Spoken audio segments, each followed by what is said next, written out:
नमस्कार, मैं आचार्य सत्यम शास्त्री संपूर्णानंद संस्कृत विश्वविद्यालय वाराणसी से साईं बाबा इन्फोटेक चैनल में आप सभी का स्वागत करता हूं। और आज मैं आपके सामने पुनः एक नया विषय लेकर के आया हूं, जो कि हिंदी और संस्कृत दोनों के अभ्यर्थियों के लिए, जो भी टीईटी के एग्जाम की तैयारी कर रहे हैं, दोनों के अभ्यर्थियों के लिए विशेष लाभप्रद है। आप सभी लोग इस विषय का ध्यान देंगे, क्योंकि आज मैं दोनों कंटेंट हिंदी और संस्कृत दोनों का जो विषय वस्तु है वह मैं एक साथ ही बना रहा हूं। आप सभी लोग हिंदी और संस्कृत दोनों के अभ्यर्थी, आप लोग इसी के माध्यम से आज इस क्लास को आप सभी लोग समझेंगे और एक बहुत सरल और बहुत सीधे तरीके से मैं आप सभी को प्रयास करूंगा कि इस विषय में आज आपको मैं जानकारी दे पाऊँ। और आप सभी लोगों से मेरा एक निवेदन है कि आप सभी लोग इस चैनल को शेयर करें, सब्सक्राइब करें। और आइए आज हम अव्यय इस विषय पर प्रवेश करते हैं। देखिए, जो अव्यय हैं संस्कृत में कहते हैं सदृशम त्रिशुलिंगेषु सर्वासु च विभक्तिषु वचनेषु च सर्वासु यह न वेति तद अव्ययम। मतलब कहते हैं कि जो तीनों लिंगों में समान होते हैं और सभी वचनों में समान होते हैं, सभी विभक्तियों में समान होते हैं, उन्हें हम अव्यय शब्द कहते हैं, अव्यय पद कहते हैं। जैसे अब चाहे स्त्रीलिंग हो, चाहे पुल्लिंग हो या चाहे नपुंसकलिंग हो, सबके लिए जो समान रूप से रहे, और चाहे वह एक वचन हो, चाहे द्विवचन हो, चाहे बहुवचन हो, वह किसी भी स्थिति पर जब समान हो, प्रथमा विभक्ति से लेकर के सप्तमी विभक्ति पर्यंत यदि अगर वह समान ही हो तो वह अव्यय पद होते हैं। तो देखिए, अब अव्यय पद दोनों में है, हिंदी और संस्कृत दोनों का विषय। तो मैं आपको बताऊंगा कि हिंदी में अव्यय कितने होते हैं, संस्कृत में अव्यय कितने होते हैं और हिंदी में अव्यय कितने होते हैं। तो देखिए क्या है, संस्कृत में जो अव्यय हैं उसके तो 5 भेद हैं। मैंने यहाँ पर आपको पहले से स्पष्ट कर दिया है। पहला है उपसर्ग, दूसरा है क्रिया विशेषण, तीसरा है समुच्चय बोधक, चौथा है मनोविकारी और पांचवा है अन्य प्रकीर्ण। यह है हमारे संस्कृत में, यह 5 प्रकार के अव्यय हैं। और हिंदी में भी 5 ही प्रकार के हैं। कौन कौन से हैं? क्रिया विशेषण, संबंध बोधक, समुच्चय बोधक, विस्मयादि बोधक और निपात। यह 5 प्रकार के जो मतलब अव्यय हिंदी के माध्यम से दिए हुए हैं। तो देखिए, संस्कृत में जो उपसर्ग दिया है, हिंदी में उपसर्ग को अव्यय नहीं कहा है। क्यों? क्योंकि हिंदी में उपसर्ग को एक अलग ही विषय प्रस्तुत किया है, एक यहाँ पर अलग ही विषय बताया, परंतु संस्कृत इस बात के लिए पूर्णतः माने निश्चित होकर के इसमें यह बात कह रहा है कि यह उपसर्ग अव्यय ही है। मतलब उपसर्ग कुछ अलग नहीं है, अव्यय ही है, परंतु यहाँ पर अलग विषय है। इसलिए मैं आपको संस्कृत में और हिंदी में दोनों में एक साथ मैं इसका आपको पाठ पढ़ाऊंगा और आप लोग इसका हिंदी और संस्कृत दोनों में मैं उपसर्ग का एक अलग से वीडियो बना करके आप सब लोगों को समक्ष लेकर के आऊंगा। अब हम लोग इसमें यह देखें कि क्रिया विशेषण और क्रिया विशेषण और समुच्चय बोधक, तो इसमें भी समुच्चय बोधक, मनोविकारी, विस्मयादि बोधक वही है, और निपात और अन्य प्रकीर्ण, यह दोनों। यहाँ पर निपात चूंकि शुद्ध अव्यय नहीं है, यह पूर्णतः अव्यय नहीं माना जाता है, इसलिए यहाँ पर अन्य प्रकीर्ण लिखा, किंतु निपात के लिए पूर्णतः इसने सहयोग नहीं किया। यहाँ पर निपात कह दिया आप लोगों को समझाने के लिए, परंतु अन्य प्रकीर्ण में बहुत सारी चीजें आ जाती हैं जिसमें निपात भी एक हिस्सा है। तो ठीक है, अन्य प्रकीर्ण है और निपात एक चीज हो गई, विस्मयादि बोधक और मनोविकारी यह एक हो गए, समुच्चय बोधक और यह एक हो गए, क्रिया विशेषण और यह एक हो गए। बचता क्या है? संबंध बोधक। संबंध बोधक को यहाँ पर प्रस्तुत नहीं किया गया है, क्योंकि संबंध बोधक हमारे क्रिया विशेषण के अंतर्गत ही हम उसको संस्कृत में बता दिया, परंतु यहाँ पर हिंदी में, क्योंकि संस्कृत का अन्वय और संस्कृत के को भी जोड़ करके जो मैंने उससे राजसार निकाल करके हिंदी देता है आप सबको, तो हिंदी ने यहाँ पर थोड़ा सा विस्तृत करके संबंध बोधक को अलग कर दिया है। तो आइए आप सभी लोग अभी इसका स्क्रीनशॉट ले लीजिए और उसके बाद फिर मैं आपको आगे लेके चलता हूं और आगे क्या है इस विषय में आपको स्पष्ट करूंगा। आप लोगों ने स्क्रीनशॉट ले लिया होगा। मैं इसे पुनः मिटा करके और आगे लेकर के चलता हूं। हम लोग प्रारंभ करेंगे क्रिया विशेषण से। क्रिया विशेषण हिंदी में और संस्कृत में किस प्रकार से होते हैं, तो आइए मैं आपको क्रिया विशेषण से आगे अव्यय पढ़ाना प्रारंभ करता हूं। तो यह जो क्रिया विशेषण है,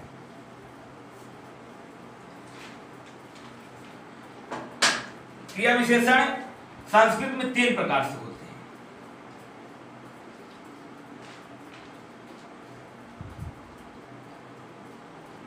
क्रिया विशेषण,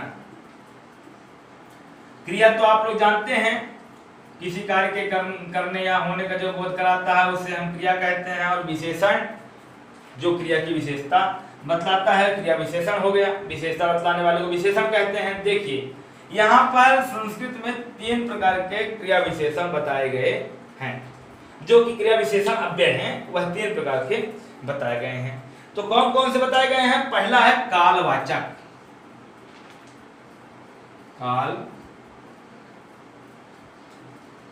कालवाचक।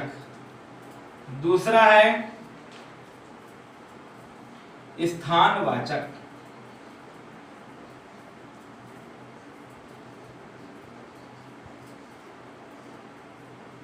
और तीसरा है रीतिवाचक।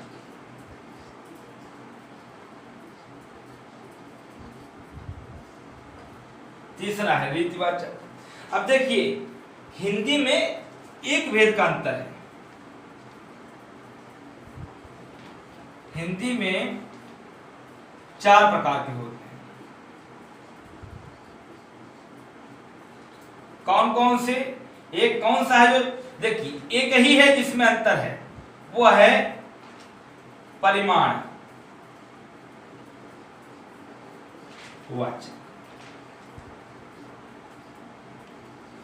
जो हिंदी में बताया है परिमाणवाचक, बस यही अलग है और बाकी सब यही हैं। तो यह 4 प्रकार का हिंदी में हो जाएगा और 3 प्रकार का संस्कृत में हो जाएगा। तो इस प्रकार से यह भेद हो गए। संस्कृत में तो 3 प्रकार के हैं, ये मैं आपको यहां पर लिख देता हूं, संस्कृत में, और यह हिंदी में। तो इस प्रकार से यह हो गया आपका प्रकार, क्रिया विशेषण के प्रकार। आप इसका भी स्क्रीनशॉट चाहे तो ले सकते हैं। और फिर मैं इसके बाद आपको आगे कालवाचक विशेषण के विषय में बताऊंगा। तो आइए अब मैं आपको आगे कालवाचक विशेषण में लेकर चलता हूं।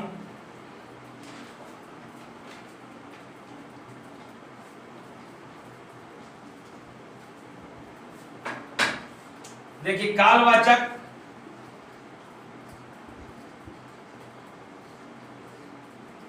कालवाचक जो क्रिया विशेषण है वह क्या है? जो उसमें समय का बोध कराता है उसे हम कालवाचक विशेषण कहते हैं। जैसे आद्य, संस्कृत में कहेंगे आद्य और हिंदी में कहेंगे आज, और स्व कहेंगे संस्कृत में स्व, और हिंदी में इसको कहेंगे कल। तो जैसे संस्कृत में कहेंगे तावत, इसको कहेंगे तब तक।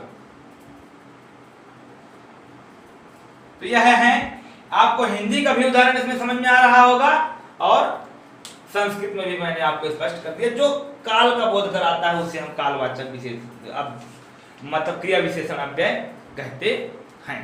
तो अब देखिए, अब मैं आगे आपको लेके चलता हूं स्थानवाचक। तो बहुत समय अपन इसमें नहीं लेंगे क्योंकि हमको आगे मैं आप लोगों को दूसरी वीडियो में ही सर्वे डालूंगा, परंतु इसमें भी हम सूक्ष्म रूप से और अधिक से अधिक समझ जाएं इस विषय को लेकर के। बहुत ज्यादा गहराई में प्रवेश करने का अर्थ होता है कि हम उसको मतलब पढ़ कम रहे हैं, कंफ्यूज ज्यादा हो रहे हैं। तो पढ़ना है, हमको विस्मृत नहीं होना है, हमको किसी चीज को भुलाना नहीं है, अपितु बल्कि उसको संज्ञान में लेना है। छोटी छोटी चीजों में अगर हमको बात समझ में आ जाती है तो हम उसको समझने का प्रयास करेंगे।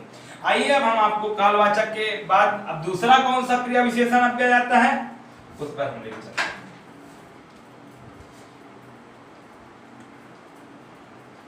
स्थानवाचक।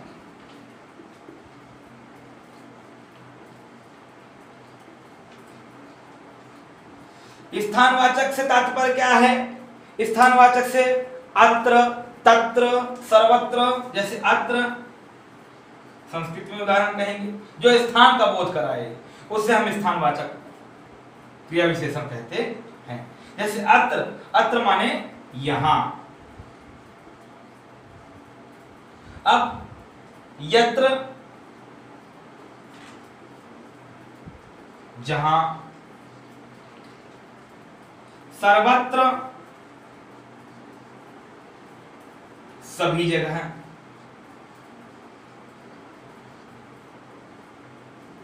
तो इस प्रकार से यह जो स्थान का बोध कराता है उसे हम स्थानवाचक अव्यय कहते, स्थानवाचक क्रिया विशेषण कहते हैं। माने ये अव्यय हैं, इनमें हम किसी भी, मैं आपको यह बताना चाह रहा हूं कि किसी भी लिंग में, किसी भी वचन में हम इनका प्रयोग कर सकते हैं। इसमें कोई अव्यय का मतलब होता है जो सभी लिंगों में, सभी वचनों में जिसका प्रयोग हम कर सकें। आइए अब मैं आपको आगे पुनः लेकर के चलता हूं रीतिवाचक।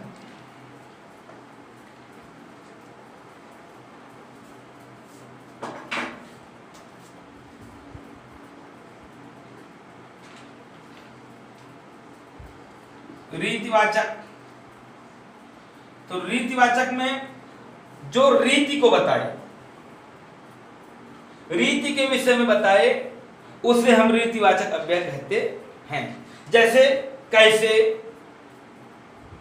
या साकम, साधम, समम, साथ के लिए प्रयोग होता है। कथम, कथम माने कैसे, संस्कृत में ये होगा और हिंदी में ये होगा कैसे। साकम, साधम,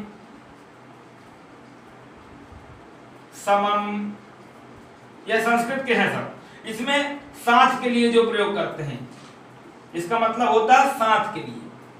यह जो साथ के लिए हम जो प्रयोग करते हैं, अपि माने भी, अपि, भी, तो अथवा, या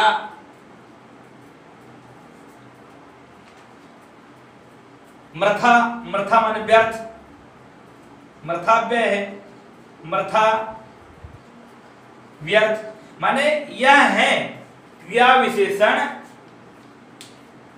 मतलब अव्यय, क्रिया विशेषण अव्यय, जिसके लिए हम किसी भी लिंग और किसी भी वचन का को बिना ध्यान में रखे हम प्रयोग कर सकते हैं। अब मैं आपको एक हिंदी का जो एक परिमाणवाचक था, अब मैं आपको यहाँ पर उसके विषय, क्योंकि हम संस्कृत के तो तीनों विषय में आपको बता चुके हैं, परंतु अब हम आपको यहाँ पर हिंदी में एक जो 4 प्रकार के होते हैं ना हिंदी के माध्यम से, तो इसमें एक जो चौथा था परिमाण। परिमाण माने एक परिमाण माने नाप को बताने के लिए, जैसे परिमाण माने जो प्रकट करे माप को, थोड़ा,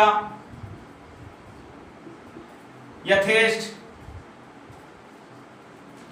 यथेष्ट, जरा, थोड़ा थोड़ा,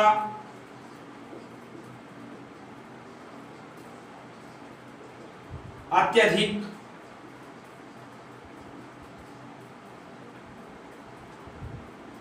तो यह जो यह परिमाण, यह परिमाणवाचक है। मात्रा को बताए उसे हम परिमाणवाचक कहते हैं, जो मात्रा के विषय में बताए। ठीक है, अब यह आप लोग क्रिया विशेषण अव्यय के विषय में जान गए होंगे। सभी हिंदी वाले और संस्कृत वाले एक ही विषय पर ध्यान देंगे। मैं हिंदी के लिए भी जोड़ के बता रहा हूं क्योंकि यह परिमाणवाचक। तो अब देखिए, इससे अतिरिक्त कुछ नहीं है, आपको समझना है, आपके अपने समझने के अनुसार ही सब बता रहा है। आइए अब दूसरे अव्यय पर प्रवेश करते हैं, क्योंकि हमने अभी क्रिया विशेषण पढ़ रहे थे।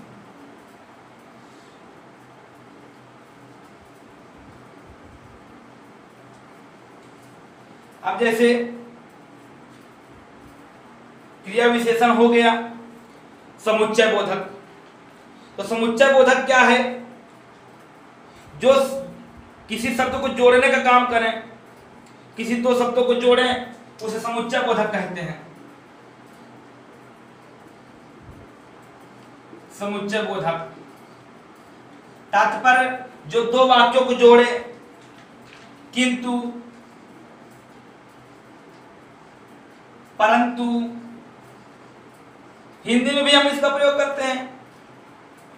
अगर, यदि, अगर,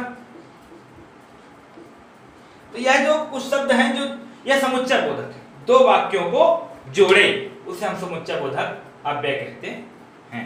आइए अब हम तीसरे अव्यय पर प्रवेश करते हैं। तीसरा अव्यय क्या है?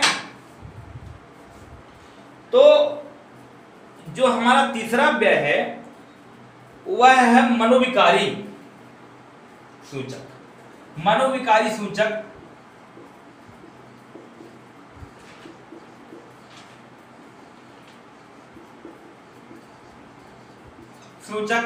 या मनोविकारी सूचक, और एक और उसको कहते हैं विस्मयादि बोधक।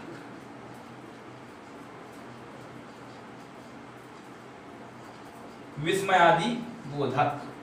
अब हम इसको, यह हिंदी का वाक्य है और यह संस्कृत का वाक्य, लेकिन है दोनों एक ही चीज। अब जैसे मनोविकारी में क्या है, जैसे शोकाकुल, हा हंत, संस्कृत में कहेंगे हा हंत, और यहां पर हिंदी में क्या प्रयोग करेंगे, हे राम, या अहो, आहा, आहा। तो इस प्रकार से विस्मयादि बोधक, जो आश्चर्यचकित कर देने वाला है, उसे हम विस्मयादि बोधक कहते हैं।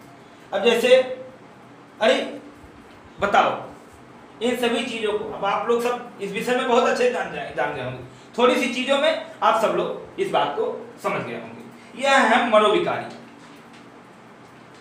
मन की उद्वेगनाओं को जो प्रकट करे कि वह दुख है कि सुख है, या इन विषयों पर बताए, स्पष्टीकरण करे, उसे हम मनोविकारी कहते हैं, विस्मयादि बोधक कहते हैं। तो आइए अब हम आगे के अव्यय में प्रवेश करते हैं।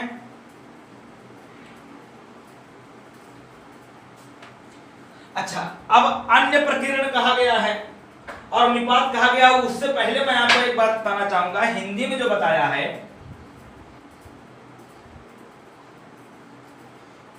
जो एक और इस पर कहा गया संबंध,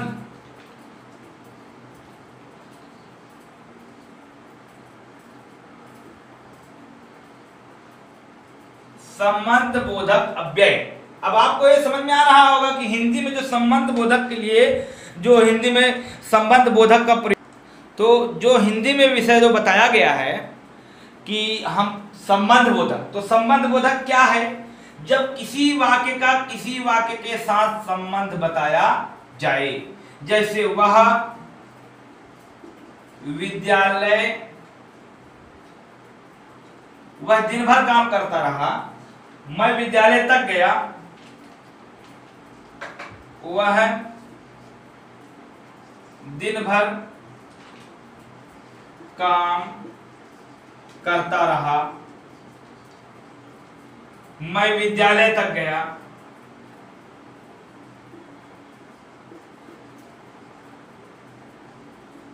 तक गया।